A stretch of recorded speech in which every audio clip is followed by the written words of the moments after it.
তো মুর্শিদাবাদের ইসলামপুরের শামসুজ্জামানের হাতে তৈরি দীঘার জগন্নাথ ধামের মহাপ্রসাদ রেশন দোকানে এসেছেন।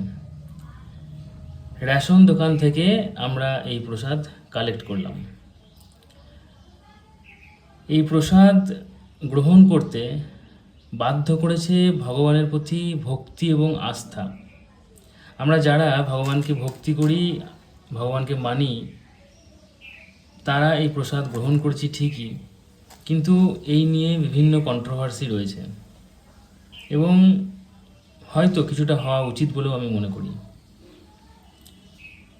এবার বিষয়টা হচ্ছে, কিছু মানুষ প্রসাদ তো আর ফেলে দিতে পারেন না, কিন্তু কন্ট্রোভার্সিটা অবশ্যই করছেন, কারণ তাদের পছন্দ অপছন্দের একটা বিষয় এখানে রয়েছে। যাই হোক, প্রসাদ যখন এসেছে, কালেক্ট যখন করেছি, তখন আপনাদেরকে দেখাই এখানে কি রয়েছে। বক্সটা কিছুটা এরকম দেখতে। একদিকে জগন্নাথ ধাম মহাপ্রসাদ লেখা আছে, উপরে জগন্নাথ ধাম দীঘা বাংলা এবং ইংলিশে লেখা আছে, এদিকেও জগন্নাথ ধাম মহাপ্রসাদ লেখা আছে, এদিকে কিছু নেই। বক্সটা ওপেন করলে প্রথমে এখানে আমরা জগন্নাথ ধামের, দীঘার জগন্নাথ ধামের আমরা ছবিটি দেখতে পাচ্ছি এবং উপরে জগন্নাথ বলরাম সুভদ্রার মূর্তি দেখতে পাচ্ছি, যেটা স্থাপন করা হয়েছে সেটা ছবিতে দেখতে পাচ্ছি। যদিও আমি এই মন্দির যখন প্রতিষ্ঠা হয়েছিল, অর্থাৎ 30শে মে 2025 মন্দির প্রতিষ্ঠা হয়েছে, তার ঠিক 2-3 দিন পরেই আমি এখানে গেছিলাম এবং সেটা ভ্লগ করে খুব ডিটেলসে জানিয়েছিলাম মন্দির তৈরি কিভাবে হয়েছে, কত টাকা খরচ হয়েছে, কোথায় থেকে পাথর এসেছে, কিভাবে আপনারা যেতে পারবেন, খুব কম খরচায় কীভাবে ঘুরতে পারবেন। ওই ভ্লগটা করার একটাই উদ্দেশ্য ছিল, সেটা হচ্ছে ভগবানের প্রতি ভক্তি। ভগবানের টানে আমি গেছিলাম এবং মন্দিরটা সত্যি মন্দিরের মতো হয়েছে কিনা সেটাও একটা দেখার বিষয় ছিল।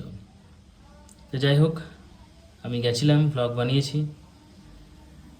বক্সের মধ্যেই ছবিটি রয়েছে এবং এখানে রয়েছে একটি প্যাকেটের মধ্যে একটা বড় গজা টাইপের একটা মিষ্টি, বা গজাই বলা যেতে পারে এটাকে। এটার কোনো রিভিউ না, এটা মানে প্রসাদ রিভিউ করার মতো ক্ষমতা, দক্ষতা বা পারমিশন কোনোটাই আমার নেই। কিন্তু আমি শুধুমাত্র বক্সটার মধ্যে কি এসেছে, আমি কি পেলাম, সেটা আপনাদেরকে দেখাতে চাইছি। একটা বড় গজা রয়েছে এবং আরেকটা প্যাকেটে একটা প্যাড়া রয়েছে। তো এটাই জগন্নাথ ধামের মহাপ্রসাদ।